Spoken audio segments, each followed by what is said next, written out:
Welcome to Health 2660. Here, we don't just talk about health, we tell the stories that heal. Now, please listen to the story. 102 years old and thriving, the papaya story. My Grandma Eleanor, a woman who lived to the ripe old age of 102, a number that still feels surreal when I say it aloud, was a marvel. She was a testament to the power of simple living, a walking, talking advertisement for the benefits of fresh air, gentle exercise, and, most importantly, an unwavering daily ritual of consuming papaya. Not just any papaya, mind you, but perfectly ripe, sun-kissed papayas, preferably from her own small, meticulously tended garden in the backyard of her cozy little house in Sarasota, Florida. I spent countless summers with Grandma Eleanor, a period that stretches in my mind as an endless stream of sunshine, laughter, and the sweet, musky aroma of papaya. Her house, painted a cheerful robin's egg blue, was a haven, a place where time seemed to slow down, where worries melted away like ice cream on a hot sidewalk. It wasn't a grand house, not by any stretch of the imagination. It was a modest bungalow, the kind you find lining the streets of older Florida neighborhoods. But it was filled with character, with the warmth of a life well lived, and with the comforting scent of cinnamon and old books.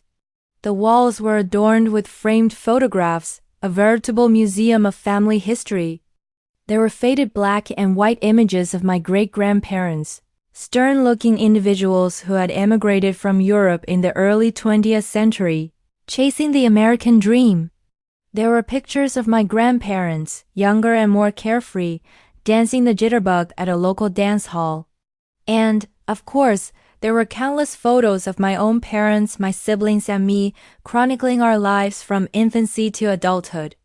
Grandma Eleanor loved to tell the stories behind each photograph, regaling me with tales of hardship, perseverance, and ultimately, triumph. She saw each of these memories as lessons and tools. But the heart of the house, the place where I spent most of my time, was the kitchen. It was a bright and airy space, filled with the aroma of freshly baked cookies and simmering soups. Grandma Eleanor was a masterful cook, not in a fancy gourmet way, but in a comforting home-style way. She made the best meatloaf in the world, and her chocolate chip cookies were legendary. But her true culinary passion was papaya. Every morning, without fail, Grandma Eleanor would prepare her papaya ritual. She would carefully select a ripe papaya from her garden, its skin a vibrant shade of orange. She would slice it open, revealing the soft salmon-colored flesh inside, dotted with tiny black seeds. She would scoop out the seeds, saving a few to plant for the next season, and then carefully dice the papaya into bite-sized pieces. She would then arrange the papaya on a small plate, drizzle it with a touch of honey, and sprinkle it with a pinch of sea salt. Finally, she would sit down at the kitchen table, close her eyes for a moment, and offer a silent prayer of gratitude before savoring each and every bite. It was a meditative experience for her, a moment of quiet contemplation and appreciation for the simple gifts of nature. She always encouraged me to join her. At first, I was hesitant. As a child, I wasn't a big fan of fruit. I preferred sugary cereals and processed snacks.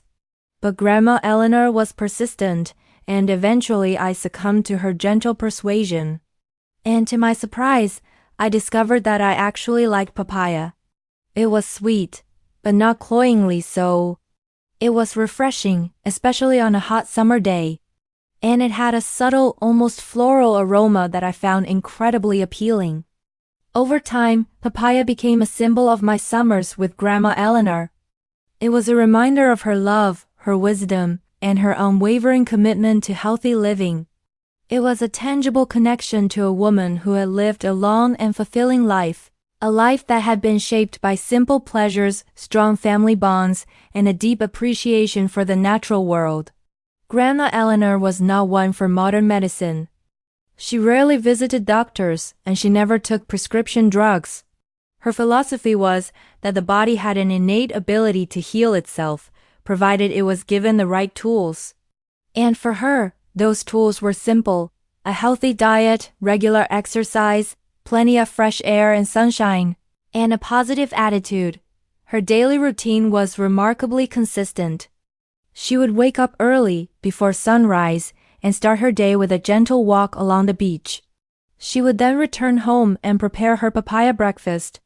After breakfast, she would spend a few hours tending to her garden, weeding, watering, and pruning her plants. She loved being outdoors, surrounded by nature.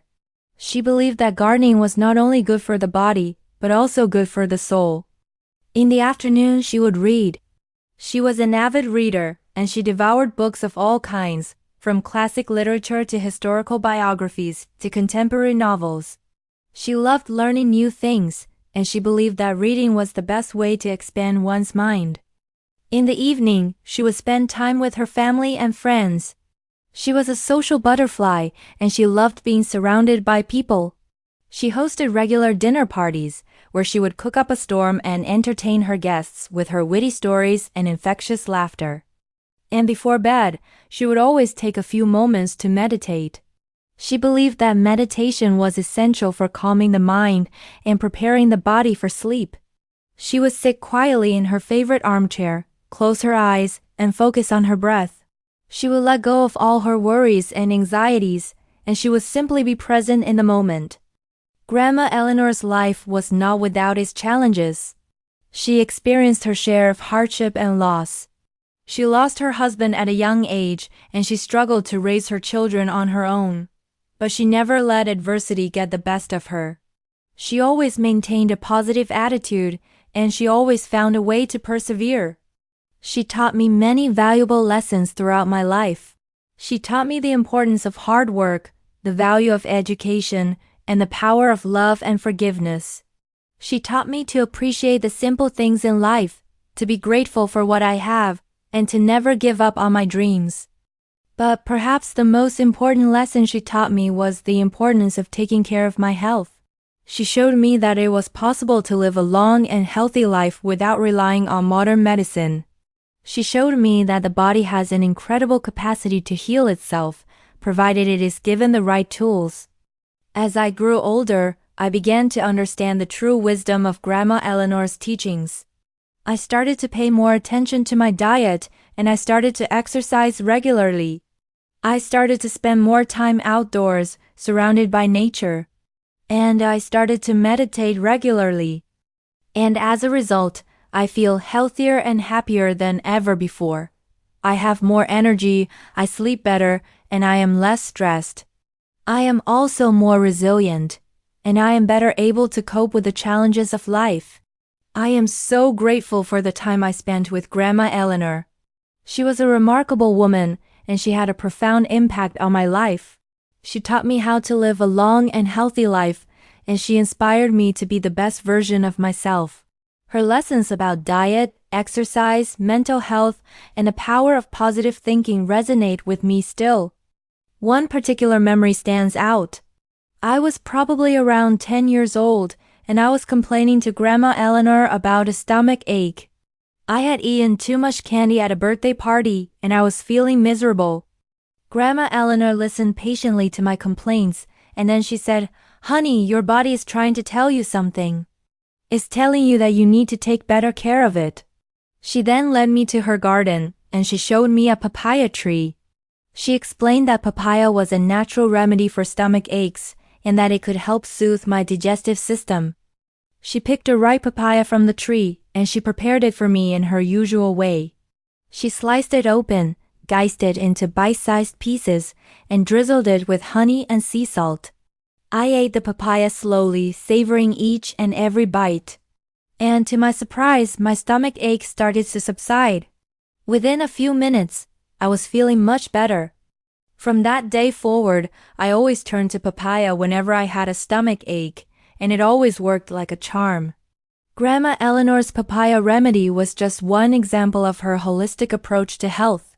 She believed that the body, mind, and spirit were all interconnected, and that it was important to take care of all three aspects of one's being. She also believed in the power of prevention. She always said that it was better to prevent illness than to treat it. And she lived by that motto. She ate a healthy diet, exercised regularly, got plenty of sleep, and managed her stress levels. She also had a strong social network. She was surrounded by family and friends who loved and supported her. She believed that social connection was essential for maintaining good health, both physically and mentally. Grandma Eleanor was a true inspiration to me. She showed me that it was possible to live a long, healthy, and fulfilling life without relying on modern medicine. She taught me the importance of taking care of my body, mind, and spirit. And she inspired me to be the best version of myself. I miss her dearly, but her wisdom and her legacy live on. As she aged, her routine adapted, but the core principles remained. Her walks became shorter, but she still insisted on getting her daily dose of sunshine. Her gardening became less strenuous, but she continued to nurture her plants with love and care. And her papaya ritual remained unchanged, a constant reminder of her commitment to healthy living. Even in her final years, when her body began to fail her, her mind remained sharp and her spirit remained strong. She never lost her sense of humor, and she never stopped inspiring those around her.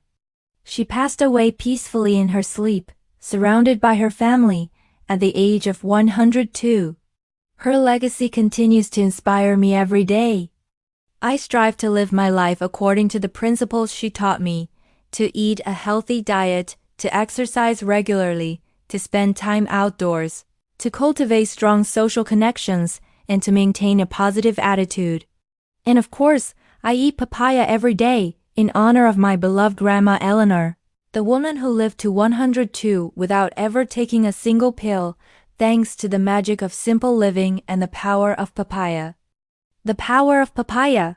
One of the most remarkable things about Grandma Eleanor was her unwavering optimism. Even in the face of adversity, she always managed to find something to be grateful for. She had a contagious zest for life, and she radiated positivity wherever she went. She never complained about her aches and pains, and she never dwelled on the negative aspects of her life. Instead, she focused on the good things, the things that brought her joy and happiness. She always said that a positive attitude was the best medicine, and she truly believed it. She also had a deep sense of gratitude. She was grateful for everything she had, from her health to her family to her friends. She never took anything for granted, and she always made sure to express her appreciation for the simple things in life. She believed that gratitude was the key to happiness, and she was right. Another key to Grandma Eleanor's longevity, I believe, was her strong sense of community. She was actively involved in her church, her local gardening club, and a number of other community organizations. She loved being around people, and she thrived on social interaction. She had a wide circle of friends, and she made new friends easily. She believed that social connection was essential for maintaining good health, both physically and mentally. She taught me the importance of being a good neighbor, of helping those in need, and of giving back to the community. And finally, Grandma Eleanor was a lifelong learner. She never stopped being curious about the world around her, and she was always eager to learn new things. She read books, watched documentaries, and took classes on a variety of subjects. She believed that learning was essential for keeping the mind sharp and the spirit young. She encouraged me to be a lifelong learner, to never stop asking questions, and to always seek out new knowledge. Now, years later, I often find myself reflecting on her life and her wisdom. I find myself drawn to the same simple pleasures that she enjoyed. A walk in nature, a good book, a conversation with a friend. And of course, I eat papaya every day, not just for the health benefits, but also as a way to honor her memory and to stay connected to the woman who taught me so much. I've even started my own small garden, trying to replicate her green thumb, hoping to grow my own supply of those sun-kissed papayas that were so central to her long and vibrant life. My grandmother, Eleanor, wasn't just a woman who lived a long time. She was a woman who lived well. She wasn't wealthy in material terms, but she was rich in spirit, in love, and in the simple joys of life. And her story, her example, serves as a constant reminder that true health and happiness are not found in a doctor's office or a pharmacy, but in the choices we make every day, in the way we treat our bodies, our minds, and our souls. The memory of her, the taste of papaya, and the warmth of her love are treasures I will carry with me always. Health 2660 thanks you for listening. We'll see you in the next video, and until then, be kind to yourself.